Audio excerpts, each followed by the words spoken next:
The iPhone 17 Pro Max might not seem like a big upgrade over the iPhone 16 Pro Max aside from the design, but there are actually some important changes beneath the surface that might make you consider an upgrade. So here are my thoughts on the iPhone 17 Pro Max after almost a month of use after using the iPhone 16 Pro Max last year. Okay, so let's start with the most obvious change that you're going to notice instantly, and that is that the iPhone 17 Pro Max looks and feels different for the first time in a while. So this alone is causing many people to just upgrade their 16 Pro or Pro Max just so they can be seen as having the new phone. But to be honest, that might be a mistake because the iPhone 17 Pro Max is made of an all-new aluminum unibody structure compared to the titanium frame of the iPhone 16 Pro Max. And, I personally find that I still prefer the feel of titanium in the hand. I think it looks better and more premium to me, and it kind of just feels cheap. The aluminum here on the 17 Pro Max just kind of feels cheap to me. I know it's not, but that's just the feeling that I get from it. However, the colors on the iPhone 17 Pro and Pro Max are arguably better this year with the new Cosmic Orange, which is finally a splash of color, along with the deep blue and the silver color. So we do only have 3 colors for the 17 Pro Max, whereas we had 4 for the iPhone 16 Pro Max. So we have Desert Titanium, which is what you see right here, along with Natural Titanium, Black Titanium, and White Titanium. And a lot of people are not going to be a fan of this two-tone design right here on the 17 Pro and Pro Max. It's kind of grown on me, but it does still take a bit of getting used to. So a lot of people just prefer the 16 Pro Max because it's all just flush and simple, whereas the 17 Pro Max just looks a bit different, especially with the camera plateau up here where we have the flash and the sensors over on the right side, whereas it's all in the left side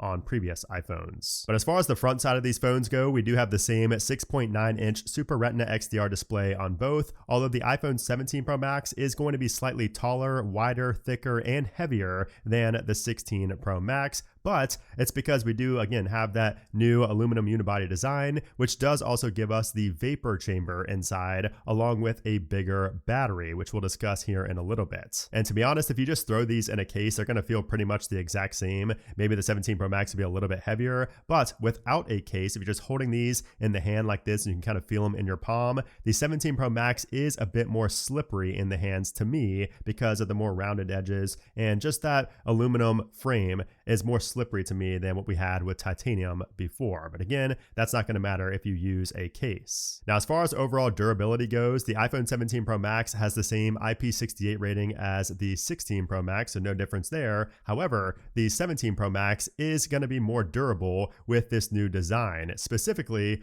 on the front. So we now have Ceramic Shield 2 on the front screen, which Apple says is 3 times more scratch resistant. So if you're somebody who doesn't use a screen protector a lot, you might see that as a pretty big improvement year over year. I do personally rock screen protectors, so I haven't really been able to tell a difference there. But I think the bigger difference here, the bigger story, is going to be on the back glass, because this two-tone design is not just for show. That's actually the ceramic shield on the back of the phone. The 16 Pro Max does not have that on the back of the phone. And what that does is, according to Apple, it's going to be 4 times more resistant to cracks than the back glass of the iPhone 16 Pro. So if you're somebody who doesn't rock a case, or you drop your phone all the time, you will not have as many, opportunities to have to replace your device basically with the 17 Pro Max because of the ceramic shield. Now, even though the durability is improved, scratching up the camera plateau and putting your phone on a hard surface or dropping it without a case will still be a bad day. So I've been rocking the new cases from today's sponsor, Casetify. So they're back with the new iPhone 17 lineup of cases. So we have the bounce case, the clear case, and the glaze case. So each one of these are very different, and the clear case is the one I've been using lately, and it's going to be really hot this year, so people can show off that new Cosmic Orange color. And this one is not only anti-yellowing thanks to the UV Defender material, but it also prevents any type of staining from occurring, from like spilling coffee or spilling wine on it. So basically it's going to last a good while, and it also offers solid 6.6 foot drop protection. But if you're not into clear cases, the glaze case is probably my second favorite this year because it has this scratch resistant back plate that you can mix and match with various colors and prints, and these are now printed on the inner side of the case, so they're not going to fade or peel over time. And of course, this one is also lifted with some drop protection as well. But if you want to make sure that your phone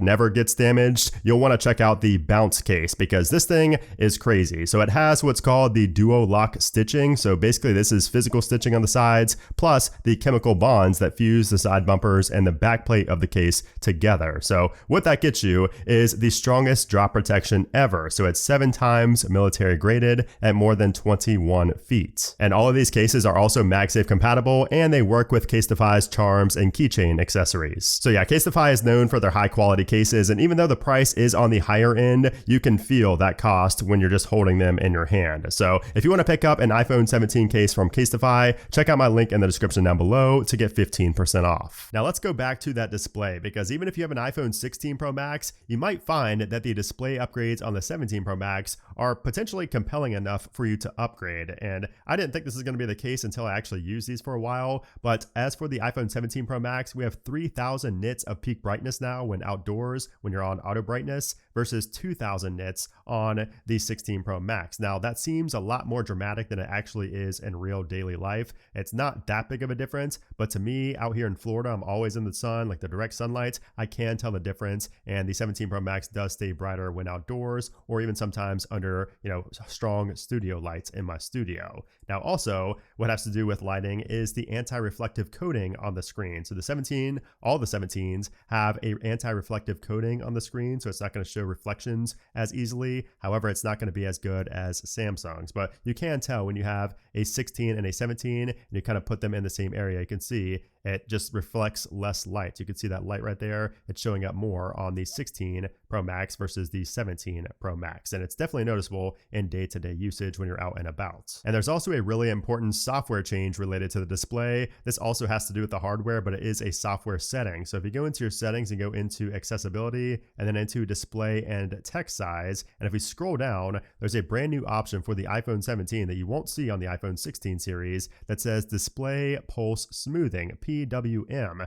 So what this does is essentially it's going to, if you've ever looked at your phone in the dark and you get like a headache or your eyes feel tired or anything like that, it might be due to PWM, which is pulse width modulation. And that's essentially the number of times your display flickers, because the AMOLED displays on these phones, they flicker to adjust the brightness levels. So this setting is going to smoothen that out. Now let's talk about the battery life here on both of these phones, because you're getting a thicker and a heavier phone this year. So you're going to want something to compensate for that. And luckily you get that, because the iPhone 17 Pro Max has over a 5,000 milliamp hour battery. So it's a pretty big improvement over the 16 Pro Max battery. And Apple claims that we get video playback up to 39 hours on the 17 Pro Max versus 33 hours on the 16 Pro Max. That's a 6-hour difference. That's pretty substantial. And honestly, in my experience using both of these, it is absolutely noticeable in daily usage. Like, I don't know if 6 hours is, realistic. I've never gotten close to more than 6 hours because the 16 Pro Max battery is already so good,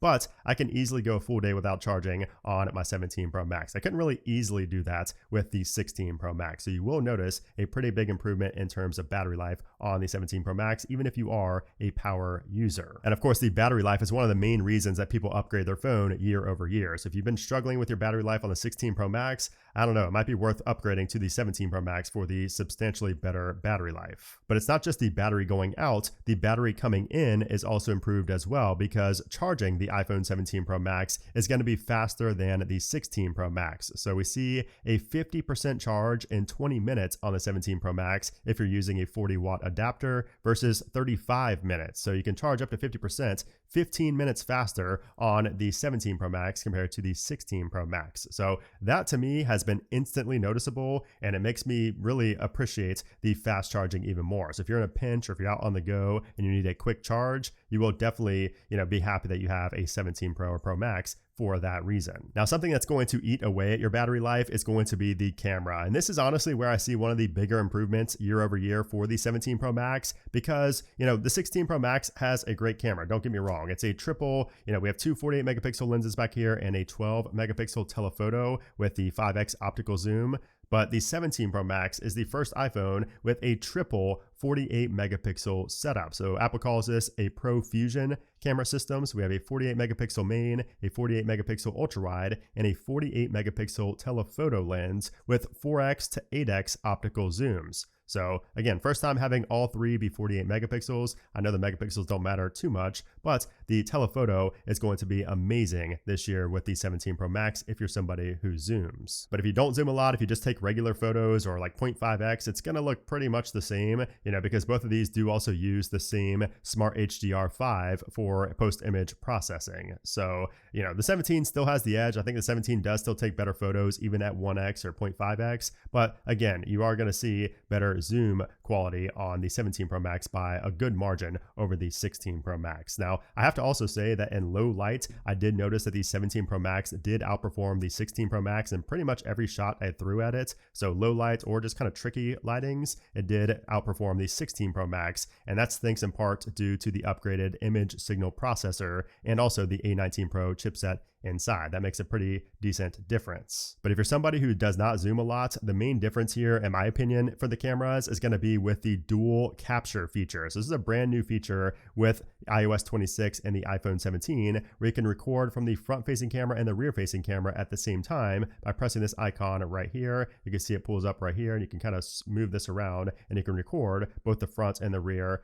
at the same time, which is great if you're somebody who vlogs, or if you're somebody who wants to record, like, I don't know, just anything. It's good for day in the life videos and just kind of capturing both angles. So you cannot do that on the 16 Pro Max. And speaking of that front-facing camera, we also see a pretty big upgrade here for the iPhone 17 Pro Max over the iPhone 16 Pro Max, because we now have, for the first time in forever, we finally have an upgraded 18 megapixel front-facing camera, which is actually a center stage camera. So you'll have smart framing where it's going to detect who's in the frame, and it will kind of adjust that. It will widen the shot or zoom in the shots based on who's in the frame if you have other friends with you. It can also switch to landscape mode without having to physically turn your phone to landscape mode. So it'll do that automatically, or you can kind of just press here to do it manually. So that's a big deal if you're somebody who takes a lot of selfies. Again, that might be, it seems like a small feature, but if you're somebody who uses the front-facing camera a lot, that alone could be worth the upgrade for you. And by the way, center stage, where auto zooms and auto rotates, that does also work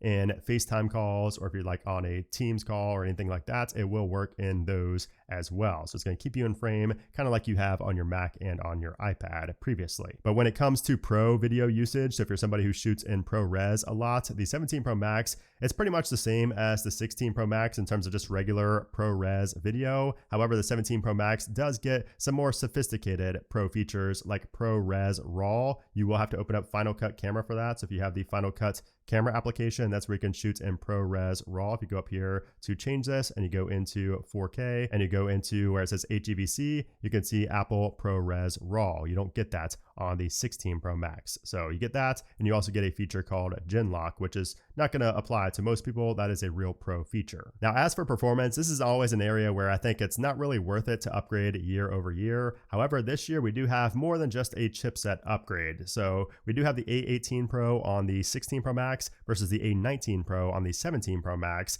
But the bigger, scenario here, the bigger spec here is going to be with the RAM, and that is going to be 8 gigs of RAM on the 16 Pro Max, whereas we have 12 gigs of RAM on the 17 Pro Max. And it might not seem like much, but to me, this actually did make a difference in day-to-day life, because my applications would stay open longer, and just apps would not necessarily launch faster. Sometimes the apps would still launch faster on the 16 Pro Max, but just apps staying open longer, and the apps wouldn't freeze as much. I'm not really sure if that's related to the RAM, but it just seemed like everything stayed open longer, and just I was able to multitask and go in and out of applications easier and without as much issue on the 17 Pro Max. And then also for gaming, we have to talk about gaming here as well, because performance, a lot of the performance improvements are going to deal with gaming, especially with the 17 Pro Max this year, because we finally have a vapor chamber system on the iPhone for the first time. So this is going to keep the device cooler when you're doing really intensive things like your video editing, photo editing, or especially if you are gaming. And if you're playing a big game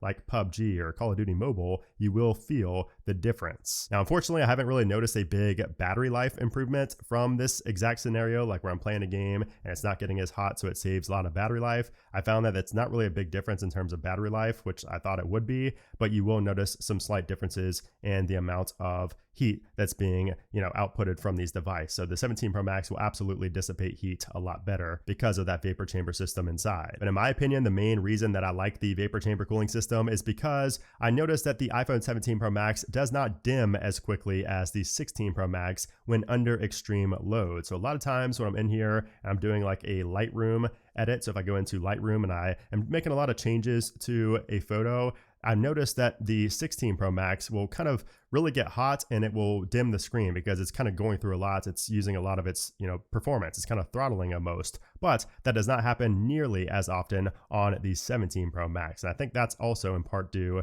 to the vapor chamber system inside. So that's good for dimming. Also, when you're just in heat outdoors, like if you're under direct sunlight, the 17 Pro Max will not dim as easily or as quickly as the 16 Pro Max because of that. And that was something I didn't really notice within the first couple of weeks. It took me like multiple weeks until I've really noticed that the 17 Pro Max doesn't dim as easily outdoors. I should also mention that you can get a 17 Pro Max in 2 terabytes for the first time. So you could only go up to 1 terabyte for the 16 Pro Max. If you're somebody who needs like the max amount of storage on device, you do have a 2 terabyte option now. It's pretty expensive though. It's like almost $2,000. Now, when it comes to connectivity, you can see I do have my SIM card here in this 17 Pro Max, which I have had for a while now. And the 17 Pro Max, it's had a little bit better connection. I really expected much better than the 16 Pro Max. Not really too sure why. I just thought that we'd have better performance in terms of the modem on the 17 Pro Max. It's a little bit better. I've noticed that in these spotty areas, it does perform a little bit better. I'm not cutting out as much, but it's still there. So it is kind of annoying that we didn't see a better upgrade there. However, we did see a more important upgrade with the Bluetooth. So the 17 Pro Max has Bluetooth 6.0 versus Bluetooth 5.1 on the 16 Pro Max. So you're going to see better precise location finding, like being able to connect to devices from further away on Bluetooth 6 with the 17 Pro Max, and also improved audio you will notice with that. But aside from that, both of these are pretty much the same. We have the same Wi-Fi 7, we have the same, second generation ultra wideband chip, we have the same thread support, and of course precision dual frequency GPS, which is great for Find My and location tracking. So with all that being said, should you upgrade from the iPhone 16 Pro Max to the iPhone 17 Pro Max? And if you don't have either one of them, which one should you buy? So as far as going from the 16 Pro Max to the 17 Pro Max, I would say that you should probably stick with your 16 Pro Max if you're already satisfied with the camera. Like if you don't zoom in often, you don't want the dual recording, you don't care about that, or if you're just content with the battery life, if it lasts you all day and you're not really worried about the battery life or anything like that. And also if you don't push your phone to the limits, if you don't game, if you don't do Lightroom, if you don't really do any professional tasks, then maybe just keep the 16 Pro Max, because you probably won't benefit much from the vapor chamber cooling system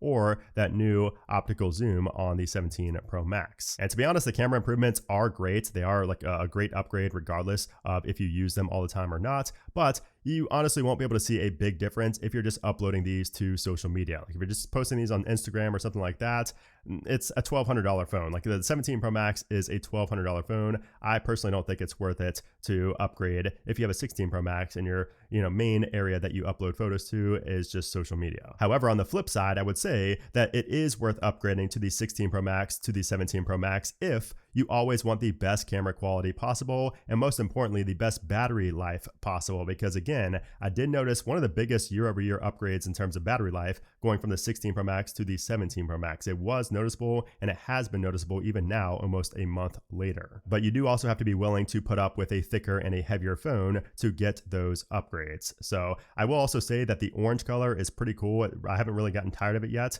So the design is different as well. So if you're somebody who likes this design and this color, that could be like the final straw to push you over to upgrade to the 17 Pro Max. However, some people just like the design of the 16 Pro Max better, and that alone is what's keeping them there instead of upgrading to the 17 Pro Max. Oh, and I should also mention that if you're always in the sun and you're not a fan of your screen having to dim all the time, because of that, the 17 Pro Max might be worth it for that alone, and the anti-reflective screen as well. Like I know that's a big deal for me. So if that's a big deal for you as well, you can kind of combine that with some of the other things that you may not use every day, but that could be worthy of an upgrade for you, especially if you trade in your 16 Pro Max. And I will also say, if you have an older phone and you're looking at getting the 16 Pro Max or the 17 Pro Max, I would say to just honestly spend a little bit more to get the 17 Pro Max so that you're not missing out on several new features. And also you cannot buy the 16 Pro Max new from Apple right now. So you might be looking at a used or refurbished model. Honestly, for me, I know it is a price difference, but I would personally just go with the 17 Pro Max and save up a little bit more and then just upgrade, a few years later, if that. So those are my overall thoughts on the iPhone 16 Pro Max versus the iPhone 17 Pro Max after almost a month of usage. So it didn't really seem like a lot has changed like at first when I was using these, but I started to notice the little quirks and little changes as time went on. And now I'm a pretty big fan